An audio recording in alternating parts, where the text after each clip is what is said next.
अप्पू, आज चिकड़ छोले और तेलों वाला कुलचा खाने को जी चाह रहा है। अब्बा जी ने सालों बाद फरमाइश की। अब्बा मुझे प्यार से अप्पू कहते हैं। मेरी खुशी की इंतहा न रही। फज्र की नमाज अदा की, जोगर पहने मॉर्निंग वॉक के बाद चिकड़ चने वाले के अड्डे पर जा धमका। अभी वो अपनी रेहड़ी सजा रहा था।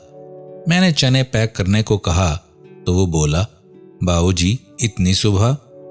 चने 7 बजे से पहले नहीं मिलेंगे। मैं गाड़ी में बैठ गया और बेकरारी से चनों का इंतजार करने लगा। चने वाले से हर 2 मिनट बाद दरियाफ्त करता, भाई और कितना इंतजार करना पड़ेगा? वो बस थोड़ी देर बाबूजी कह के तसल्ली दे देता। मेरी बेकरारी बढ़ती जा रही थी। बार बार मोबाइल पर वक्त देखता। चने वाला जो मुझे नोट कर रहा था मेरे पास आया और बोला, बाबूजी आप पहले भी चने ले जाते हो, पर इतनी सवेरे और इतनी बेकरारी पहले नहीं देखी। खैर तो है ना? मैं तो जैसे सवाल का मुंतजिर था। मैंने सर उठाकर फख्र से कहा, भाई आज मेरे मुर्शिद ने चिकड़ चनों की फरमाइश की है। मैं इनका हुक्म जल्द अज जल्द बजा लाना चाहता हूँ। वो बोला, मुर्शिद मतलब आपके पीर? मैंने कहा, हाँ मेरे वालिद बुजुर्गवार। वो झल्ला कर बोला, कभी मुर्शिद कहते हो कभी वालिद, चक्कर क्या है? मैंने बताया, मेरा बाप ही मेरा मुर्शिद है। वो बोला, अच्छा तो आपके वालिद की गद्दी है क्या? मैंने कहा, नहीं भाई, मैं अपने वालिद और वालदा को सबसे बड़ा पीर मानता हूँ। इनके होते मुझे आज तक किसी मुर्शिद की ज़रूरत नहीं पड़ी। वैसे भी कुरान पाक में अल्लाह ताला फरमाता है कि तुम्हारे वालिदैन तुम्हारे सबसे बड़े मोहसिन हैं। चने वाले के चेहरे से साफ आया था कि वो मेरी बातों से सहमत नहीं है।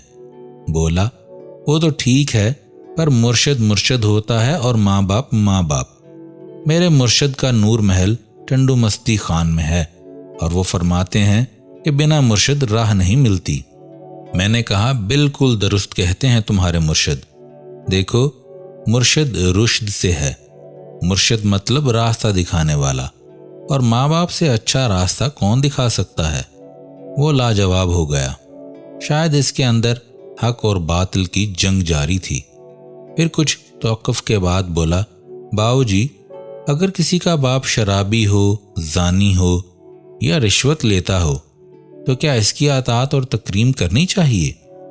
मैंने कहा, ये इसका अमल है जिसके लिए वो अल्लाह को जवाब दे है, पर बच्चे पर फर्ज है कि वो बाप के हर हुक्म के आगे सर झुकाए।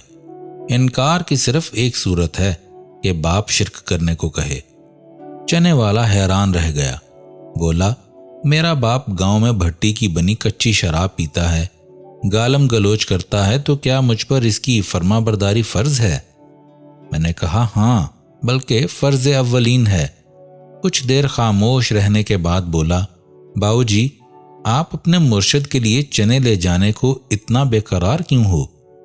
मैंने कहा, भाई मेरे अब्बा कभी हमसे कुछ नहीं मांगते।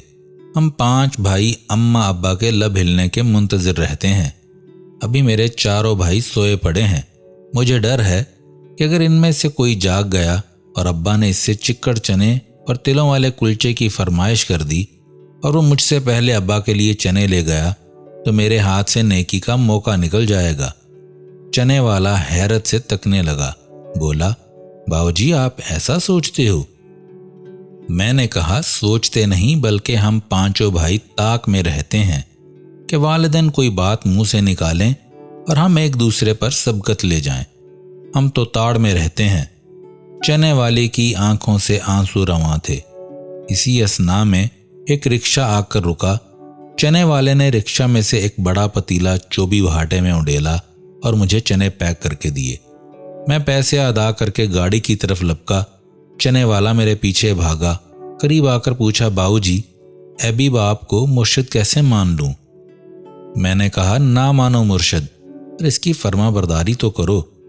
मैं इसका मसला जान चुका था। मैंने कहा, सोचो भाई, अगर अल्लाह को ऐबी और नेक वालिदैन में फ़र्क करना होता तो वो दोनों अक़साम के वालिदैन के लिए अलग अलग अहकामात जारी करता। जब अल्लाह वालिदैन को एक नज़र से देखता है اور ایک ہی طرح کے حقوق بیان کرتا ہے تو تم تفریق کرنے والے کون ہو؟ اس نے سوال کیا، اگر میں اپنے ابا سے معافی مانگوں تو کیا وہ مجھے معاف کر دیں گے؟ میں نے کہا، بھائی، اللہ کے بعد والدین ہی تو ہوتے ہیں جو ہمیں معاف بھی کرتے ہیں اور ہماری پردہ پوشی بھی کرتے ہیں۔